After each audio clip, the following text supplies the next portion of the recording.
weather situations. These specially built radios are automatically activated to warn of a hazard.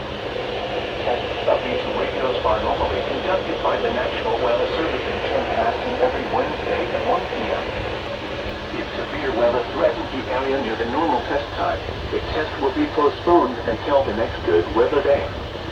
The warning alarm will be activated for selected watches, warnings, and statements affecting central and southern Minnesota and west central Wisconsin.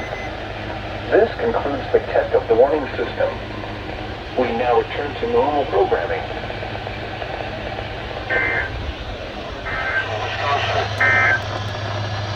This is NOAA Radio KJY80 in Red Wing, broadcasting on a frequency of 162.45.